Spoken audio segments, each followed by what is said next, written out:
Hi hello friends, എല്ലാ കൂട്ടുകാർക്കും പുതിയൊരു റിവ്യൂയിലേക്ക് സ്വാഗതം. അപ്പോൾ നമ്മുടെ സീരിയലിൽ ഇനി വരാൻ പോകുന്ന ഒരു ഭാഗമായിട്ട് പറയാൻ പോണത്, അങ്ങനെ പ്രകാശൻ ആകെ ഇടങ്ങനായിട്ട് സ്റ്റേഷനുള്ളിൽ കിടക്കുവാണ്. സ്റ്റേഷനിലെത്തിയ പ്രകാശൻ മനസ്സ് വേദനിച്ചിട്ട് ഇങ്ങനെ പറയുന്നുണ്ട്, ഈ സ്റ്റേഷനിൽ എന്നെ തള്ളിയ ഒരുത്തരും ഈ പോലീസ് സ്റ്റേഷനിൽ കാണില്ല എന്നൊക്കെ പറഞ്ഞ അഹങ്കാരം പറയുവാട്ടോ. ആ സമയത്താണ് ലക്ഷ്മി അങ്ങോട്ടേക്ക് വരുന്നത്. ലക്ഷ്മി പ്രകാശനെ നോക്കുന്നുണ്ട്. അതിനുശേഷം പോലീസുകാർ പറഞ്ഞിട്ട്, ഇയാളെ കണ്ട് വലിയ അടിയൊന്നും കിട്ടാത്ത പോലെ ഉണ്ടല്ലോ, ഇവിടെ സുഖജീവിതം പോലെയാണല്ലോ ഇയാളുടെ ഇരിപ്പ് എന്നൊക്കെ പറയുമ്പോൾ, മാഡത്തിന് മുമ്പ് പോയി തന്നെ ഞാൻ അതിന്റെ പരിഹാരം ചെയ്തു തരാം മാഡം എന്ന് എസ് എ പറയാണ്.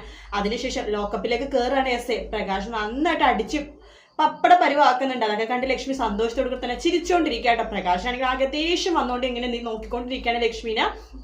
അതിനുശേഷം നമ്മുടെ അടിയൊക്കെ ഇങ്ങനെ കണ്ടുകൊണ്ട് ലക്ഷ്മി രസിച്ചിട്ട് അവിടെ നിന്ന് പോകുമ്പോഴേക്കും അപ്പോഴാണ് നമ്മുടെ എന്താണ് കാർത്തിക കയറി വരുന്നത്. അപ്പൊ കാർത്തിക ചോദിക്കണ്ട, അമ്മ എസ് എടുത്ത് കാര്യങ്ങളൊക്കെ പറഞ്ഞിട്ടുണ്ടല്ലോ അല്ലെ? എല്ലാം പറഞ്ഞിട്ടുണ്ട് മോള് പോയി ആസ്വദിക്ക്.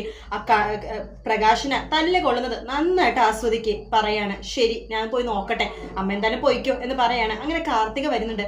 കാർത്തികനെ കാണുമ്പോൾ തന്നെ പ്രകാശ് മോളെ മോളെ എന്ന് പറഞ്ഞ് വിളിക്കുകയാണ്. കാർത്തിക വലിയ മൈൻഡൊന്നും കൊടുക്കുന്നില്ല. കാർത്തിക വേഗം ജയിലിന്റെ അടുത്തേക്ക് പോകാനായിട്ട് പറയുന്നുണ്ട്. എന്തിനാ അച്ഛാ ഇങ്ങനെ എന്റെ അമ്മേനെ പറ്റിക്കാൻ പോയത്?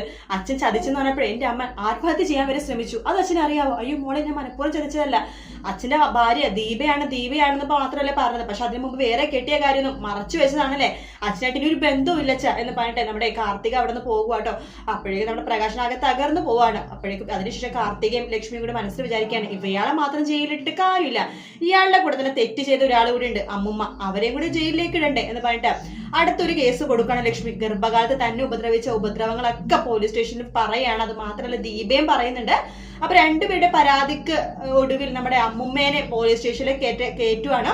അങ്ങനെ ജയിലിൽ മോന്റെ കൂടെ അമ്മയും കിടക്കുന്നുണ്ട്. അങ്ങനെ രണ്ടുപേരും ഇത് വരെ ചെയ്ത ക്രൂരതകളൊക്കെ അനുഭവിച്ചുകൊണ്ടിരിക്കുന്ന ഭാഗമായിട്ട് നമ്മളിനി കാണാൻ പോകുന്നത്.